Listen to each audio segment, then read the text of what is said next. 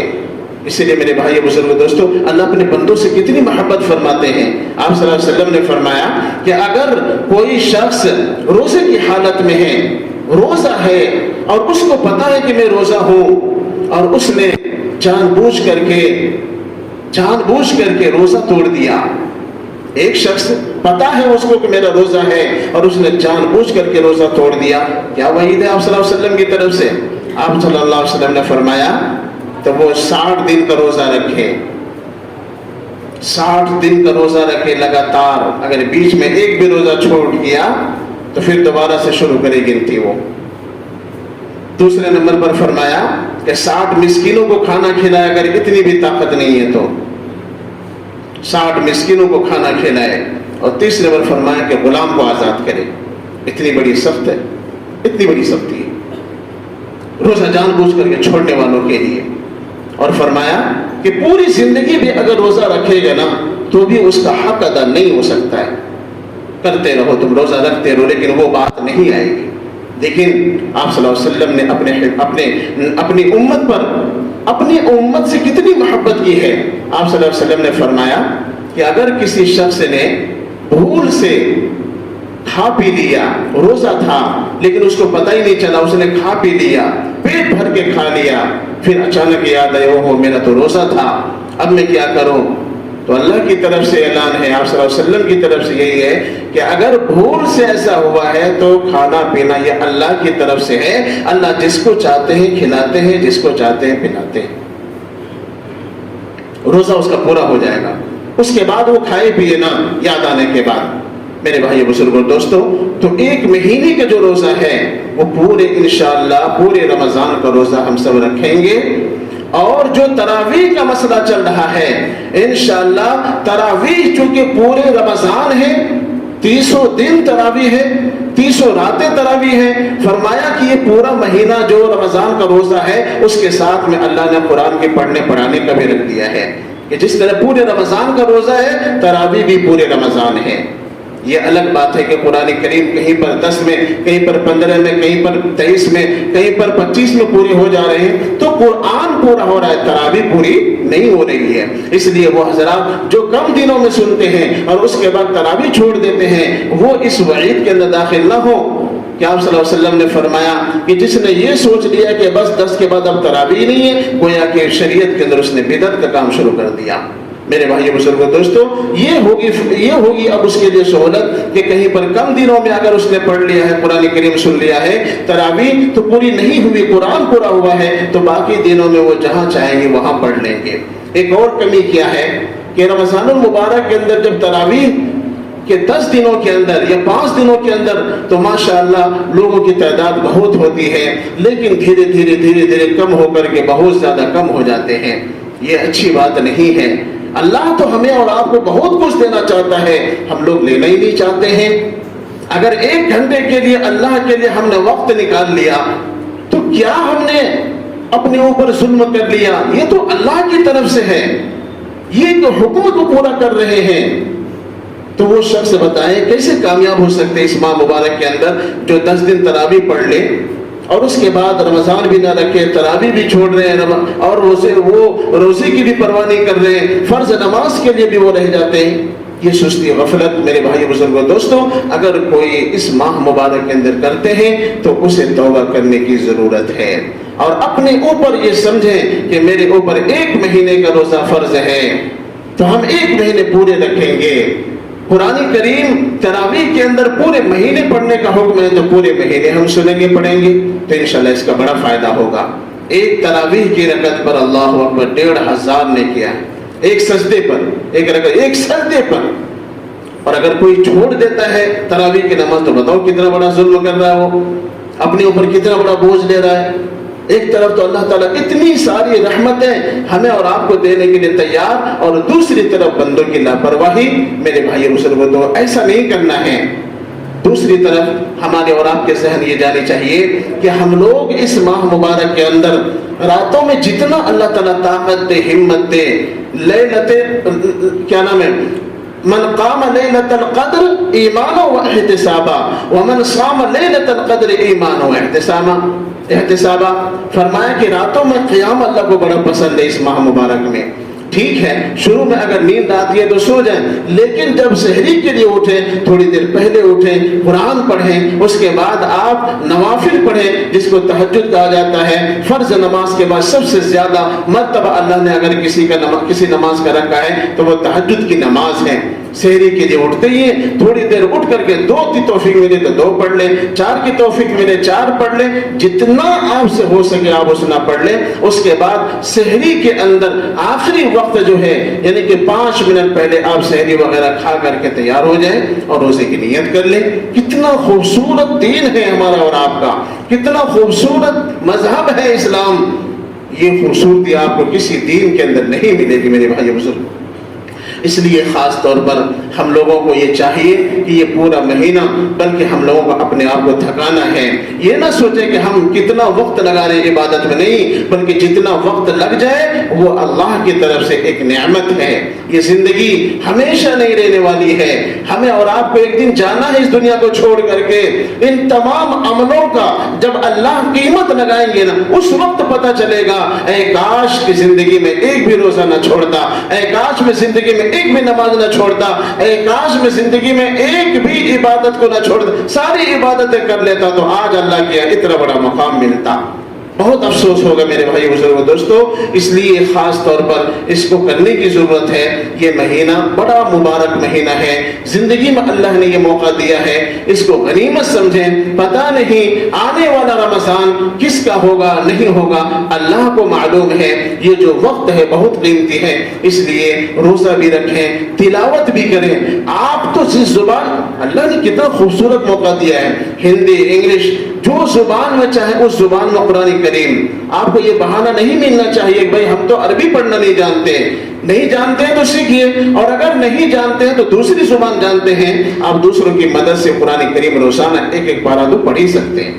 پڑھ سکتے نہیں پڑھ سکتے ہیں تو انشاءاللہ کوشش یہ کریں کہ انشاءاللہ ہم رمضان کے روزے بھی رکھیں گے، تلاوت بھی خوب کریں گے اور دعائیں بھی کریں گے. جو کچھ مانگنا ہے اللہ سے مانگ لیجئے، اللہ تبارک و تعالیٰ دینے کے لیے تیار ہیں. اللہ رب العزت ہم سب کو اس مہینے کی قدردانی نصیب فرمائے اور جو اعمال اللہ نے دیا اس کو کرنے کی توفیق عطا فرمائے. وآخر دعوانا الحمدللہ.